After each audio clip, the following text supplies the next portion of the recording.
Bonjour et bienvenue à tous les fans du Real Madrid et fans de football en général, j'espère que tout le monde va bien. Aujourd'hui on se retrouve déjà les gars sur la chaîne pour faire ensemble le troisième avant-match de la saison 2023-2024. Troisième avant-match et surtout troisième journée de Liga de suite pour le Real à l'extérieur après les belles victoires acquises contre Bilbao et sur le terrain aussi d'Almeria, entre une très belle équipe et une équipe qui aurait pu être en tout cas un parfait match piège que le Real a su déjouer offensivement comme défensivement. On a tous hâte de voir le Real Madrid jouer à domicile au Bernabéu pour la quatrième journée déjà et bien sûr pourquoi pas une célébration de but pour Bellingham devant le public du Bernabéu et pas à l'extérieur. En tout cas le Real qui devra continuer d'engranger des points et la confiance avec un troisième match à remporter de suite. En plus le Real joue ce vendredi à 21h30, donc on joue encore avant l'Atlético, Séville ou encore le Barça et les autres. Donc c'est encore une fois une occasion aussi de mettre la pression par nos bons résultats et aussi nos belles performances sur le terrain. Donc le Real Madrid qui ne devra pas sous-estimer le Celta de Vigo, qui a un effectif en tout cas qui joue très bien au football avec des joueurs expérimentés, vicelards, qui vont au charbon et avec des jeunes qui auront à cœur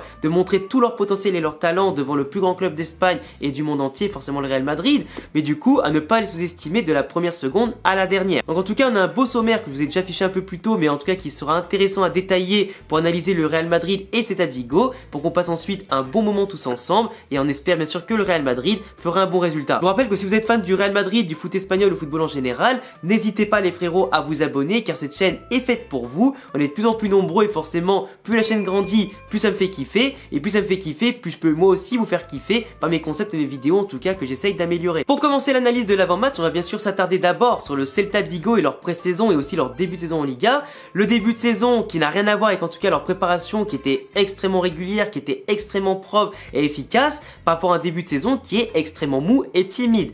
Pourquoi je dis ça? Parce que quand on regarde le résultat, c'est quand même une victoire 5-0 contre Al Nasser de Cristiano Ronaldo et toute la clique, même si Al Nasser n'était pas encore complet et que par la suite ils ont fait de bons résultats contre le PSG et l'Inter Milan. Contre le Celta de Vigo ils ont volé en éclats, ce qui leur a valu quand même pas mal de moqueries avec un 5-0 qui a quand même fait aussi la différence entre les équipes européennes, même les équipes mid en Europe et les équipes en tout cas top d'Arabie Saoudite. Mais globalement le Celta de Vigo qui a joué son jeu, qui ensuite a remporté de beaux matchs contre Lyon et Wolfsburg sur les scores de 1-0, même si c'est pas le meilleur Olympique Lyonnais par rapport à leur mercato et leur préparation où ils ont gagné aucun match tout comme leur début de saison en Ligue 1, ça reste quand même l'Olympique Lyonnais, c'est pas rien. Wolfsburg, très belle équipe d'Allemagne, c'est pas rien non plus, et après une victoire 3-0 contre Compostela, qui est une équipe de 3e ou 4e div espagnole. De l'autre côté, c'est une défaite aussi 2-0 contre Benfica, donc là la hiérarchie est un peu plus respectée vers la fin de la préparation, où chaque équipe a son effectif type quasiment qui est revenu de vacances, qui est prêt aussi physiquement, donc là la réalité les a frappés un peu en pleine face. Donc globalement quand même sur 5 matchs de préparation, c'est 10 buts et 2 buts encaissés,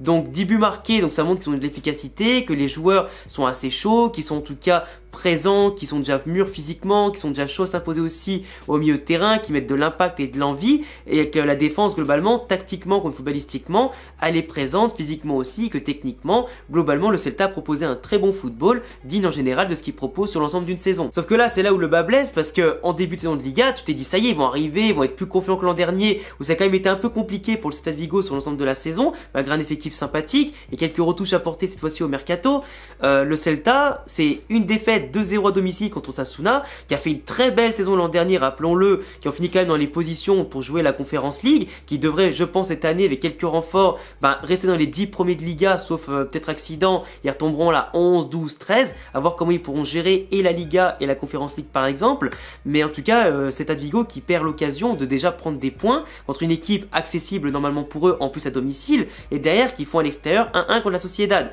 Bon, ils ont égalisé à la dernière minute par Oscar Mingueza dans les arrêts de jeu, mais globalement la défaite leur pendait au nez. Donc forcément le Celta de Vigo, qui là actuellement est 15e, qui aurait pu être dans les premiers relégables, avec Almeria tout ça, mais le Celta qui est loin d'être en confiance. En plus quand tu regardes un peu les statistiques des deux matchs, on a contre Osasuna 11 tirs et seulement 1 cadré, 53% de possession de balle pour 11 fautes, et contre la Sociedad c'est 17 tirs pour 6 cadrés, 46% de possession et 12 fautes contre la Sociedad. Donc déjà de base, tu vois que c'est un effectif qui fait pas mal de fautes, qui est pas forcément l'équipe dominatrice depuis le début de saison, soit à domicile ou à l'extérieur, qui frappe quand même au cage, mais qui n'a pas cette efficacité, qui n'a pas cette précision intéressante, qui a en tout cas une perte de patience assez criante et qui en tout cas ne retrouve pas cette sérénité balle au pied, autant défensivement qu'offensivement montrée en pré-saison. La Sociedad avait tout le loisir de les laisser faire leur jeu parce que le Celta de Vigo se mettait en position et tirait un peu de loin, en tout cas des frappes qui n'étaient pas forcément dangereuses. Donc la Sociedad était tranquillement dans son fauteuil,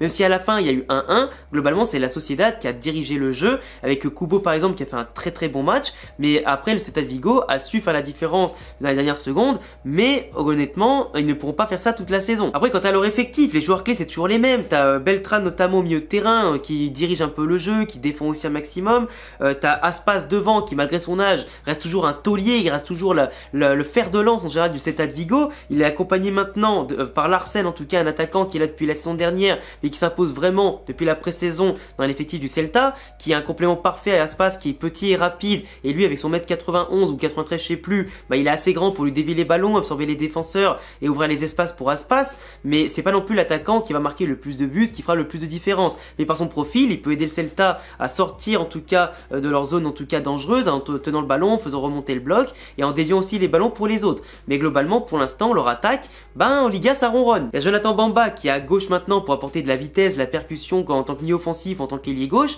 mais c'est pas encore suffisant en termes de mercato pour combler aussi les départs de certains joueurs notamment comme Gabri Vega qui a pris la poudre d'escampette pour partir à Naples parce que de base il était annoncé au Barça, au Real ou alors pourquoi pas en Première Ligue, sauf que actuellement au Real et au Barça c'est bouché et ils ne se voyaient pas en tout cas être achetés tout de suite pour revenir ensuite en 2024, bah, plus tard quand par exemple au Real Madrid, Modric et Kroos partiront à la retraite. Moi c'est un joueur de base que j'avais annoncé au Real Madrid parce qu'on était sûr qu'il allait venir au Real Madrid quasiment, mais finalement bah, le manque d'opportunités actuellement fait qu'aussi par rapport à Arda Güler qui est venu pour moins cher, que tu as d'autres joueurs comme ça au Real Madrid comme Nico Paz aussi qui monte du cassier à l'équipe première, bah, ça bouge à court moyen et long terme, en tout cas la venue d'autres joueurs comme ça, malgré son talent qui est sûr et certain, qui a marqué beaucoup de buts, il fait pas mal de passes D au Celta de Vigo, qui a une bonne complémentarité avec Aspas avec qui il formait un excellent duo, bah finalement ce départ à Naples va beaucoup diminuer Celta de Vigo en termes de production de jeu et aussi d'efficacité. Même s'il y a eu par exemple Carlos Dotor qui est venu du Real Castille, le capitaine du Real Castille au Celta de Vigo, le temps que Benitez mette en place son football et mette en place certains joueurs, bah Carlos Dotor ne va pas tout de suite en tout cas s'installer dans 11 de départ. Ça prendra un peu de temps et certaines recrues actuellement ne sont pas encore à leur top niveau. Donc globalement des statistiques pas forcément ouf, une attaque en berne et surtout une défense pour l'instant qui est en mode open bar et un jeu qui est un peu moyen, c'est vraiment un contraste par rapport à la pré-saison qui pourtant les mettait en pleine confiance. Le jeu de Benitez pour l'instant qui ne prend pas et qui a intérêt à être vite pris en tout cas dans les prochaines semaines, sinon ça risque de pas forcément faire une très belle saison. La forme du Real Madrid, alors forcément 2 matchs, 2 victoires, tu peux pas mieux commencer et qu'en plus de ça seulement un but encaissé et 5 buts marqués, donc une attaque du Real Madrid qui fonctionne, une défense qui est solide, une production en plus dans les 2 matchs qui était hyper intéressante, surtout offensivement dans un 4-4-2 qui pour l'instant bah, fonctionne de plus en plus, et quand même plus de 20-25 à 30 frappes par match, donc forcément ça arrive à avoir pas mal d'occasions pour le Real Madrid qui encadre quand même aussi plutôt pas mal en termes de pourcentage de frappes cadrées, le Real qui arrive à se montrer dangereux en dehors de la surface tout comme dans la surface, qui maintenant passe beaucoup plus sur les côtés qu'avant, réussit plus de centres qu'avant, qui arrive en tout cas à avoir cette présence qui faisait autant défaut à l'époque au Real Madrid, qui avait souvent une possession assez stérile, le Real Madrid qui trouve facilement les solutions grâce à Bellingham qui apporte tout son volume de jeu, mais aussi Rodrigo Vinicius qui écarte beaucoup ou alors qui vont se positionner dans l'axe, les deux qui malheureusement bah, n'ont pas cette, comment on appelle ça, les automatismes pour l'instant qui leur permettent de briller à leur niveau maximum à ce poste-là, qui les poussent par moments à trop s'excentrer, faire la différence sur le côté pour ensuite mieux plonger dans l'axe, ou des fois bah, malheureusement partir pas d'assez loin en étant trop dans l'axe et du coup trop proche des défenseurs, qui les marquent un peu à la culotte, qui verrouillent les espaces et les empêchent de percuter en vitesse comme ils aiment faire. Sauf qu'aujourd'hui, Vinicius et Rodrigo doivent s'acclimater à tout ça parce que le collectif pour l'instant, dans ce 4-4-2 fonctionne à merveille et surtout bah, commence à faire ses preuves. Même si bien sûr c'est pas encore les gros matchs, faudra attendre de voir ce que ça vaut en Ligue des Champions, son véritable numéro 9, ou contre le Barça par exemple ou l'Atlético, les gros matchs de Liga, mais pour l'instant ça fonctionne, c'est fluide, il y a des occasions, le Real Madrid gagne le contrôle du milieu de terrain et surtout a une défense de plus en plus solide et des latéraux qui sont de plus en plus libérés. Donc un Real Madrid qui physiquement pour l'instant roule sur la concurrence, qui gagne des matchs, qui marque des buts, qui est solide derrière, qui contrôle le jeu et en plus se fait plaisir. En tout cas les joueurs pour l'instant se font dans leur globalité tous plaisir sur le terrain, avec des combinaisons, des dépassements de fonction aussi très intéressants et des joueurs aussi qui donnent tout pour l'instant. Il n'y a que un match par semaine, donc la fatigue pour l'instant n'est pas présente, mais les joueurs donnent tout, il y a une rotation qui est faite, la concurrence qui pousse tout le monde vers le haut et un Real qui est séduisant des deux côtés. Même s'il y a des erreurs de concentration, comme par exemple le premier but d'Almeria assez tôt dans le match, globalement quand le Real est serein et surtout met le pied sur le ballon, ils sont quasiment inarrêtables et le danger vient de tous les côtés. Des frappes de loin, les coups de pied arrêtés qui commencent à être de mieux en mieux tirés, les balles longues de Kroos, de Rudiger, de Modric, de Tchouaméni, les montées de Camavinga, de Valverde, les percussions des autres, c'est vraiment hyper intéressant. Carvajal et Fran Garcia qui retrouvent un niveau au top du top, franchement, surtout Carvajal pardon, parce que Fran Garcia, on peut pas trop juger par rapport à ce qu'il faisait au Rayo Vallecano qui était déjà au top et qui monte en puissance petit à petit avec une timidité qui s'envole aussi au fur et à mesure qu'il va jouer, mais Carvajal, capitaine, c'est un monstre. Par rapport aux clés du match, les clés du match pour moi contre le Celta de Vigo, ça va être bien sûr le contrôle du milieu de terrain, imposer une densité physique assez intéressante et importante, parce qu'on est quand même sur le terrain du Celta de Vigo, qui aura à cœur devant ses supporters d'aller chercher la première victoire de la saison contre en plus le Real Madrid, forcément qu'est-ce que tu veux faire de mieux comme première victoire que de battre le Real Madrid, donc ils ont à cœur aussi de ne pas rendre frustrés les supporters, d'être proche de la zone de relégation, et pour pas avoir une saison compliquée avec 3 matchs, 3 défaites, le Celta doit tout donner à domicile. Donc on doit s'attendre déjà forcément à un gros défi physique au milieu de terrain, avec sûrement pas mal de fautes, des fautes techniques aussi, pour empêcher le Real Madrid de relancer propre et de lancer les occasions en tout cas de près, tout comme de loin, quand ils vont pas forcément faire monter le bloc tout de suite. Le Real Madrid qui va du coup devoir, je pense, dans un premier temps faire face à un pressing assez important, qui vont les pousser à jouer assez long, pour profiter pourquoi pas de la vitesse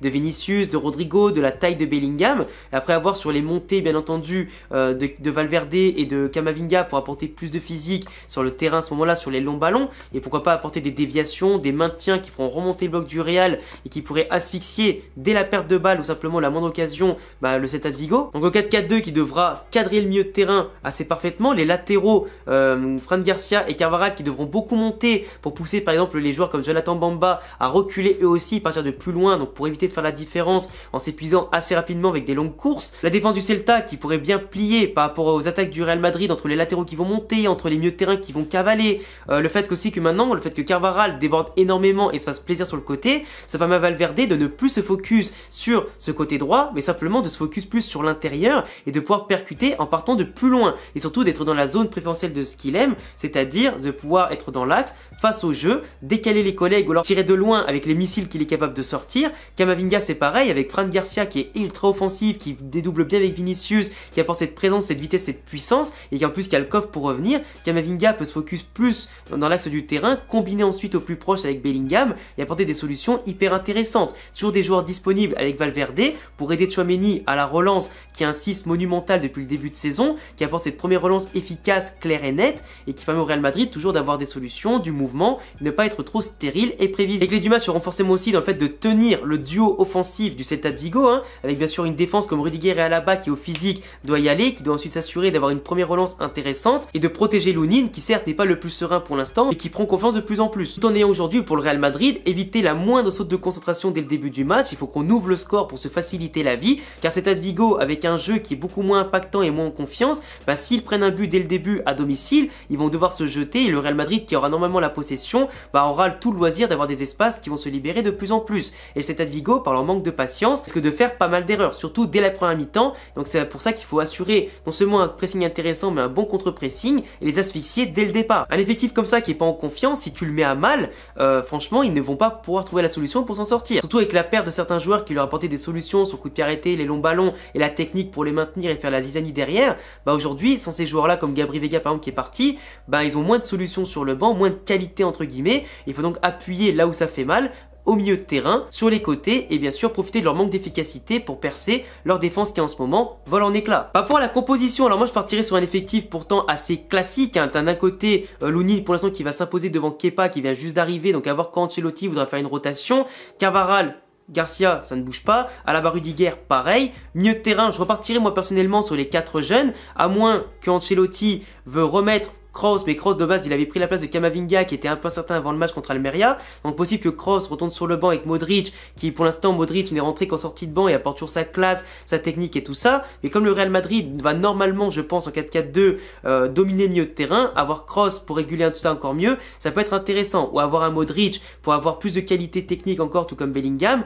bah, ça peut être hyper intéressant pour créer plus d'occasions et pourquoi pas comme je le disais, bah, réguler le jeu et assurer plus d'occasions pour tuer le Celta assez rapidement. Mais les 4 jeunes pour apporter de la densité physique et technique, c'est hyper intéressant en tout cas, pour justement que Kroos et Modric terminent le travail que les jeunes auront fait avec leur travail physique, technique, tout ça. Mais bon, après moi je partirais bien sûr sur les 4 jeunes parce que ça va prendre le flambeau, etc. Et pour l'instant avec un match par semaine, t'as pas besoin de faire des rotations, même si bien sûr concerner tout le monde c'est la base. Mais après c'est à Ancelotti en fonction du résultat de faire entrer les joueurs plus ou moins tôt durant le match. Après devant bah, Vinicius Rodrigo pour l'instant, parce qu'il n'y a pas mieux, c'est les joueurs qui sont en confiance, ceux qui font la différence et qui ont le plus gros talent dans l'effectif, même si pourquoi pas Brahim Diaz ou Rossellou ou un des deux pour être titulaire, pour diversifier un peu le jeu, tu vois, ça peut être intéressant pour avoir Vinicius par exemple avec Rossellou, et Vinicius qui soit vraiment collé à gauche et Rossellou en pointe, ça peut être pas mal. Pour le pronostic, je dirais allez, un petit 3-0 ou 3-1 pour le Real Madrid, avec en tout cas un effectif qui va je pense profiter des largesses défensives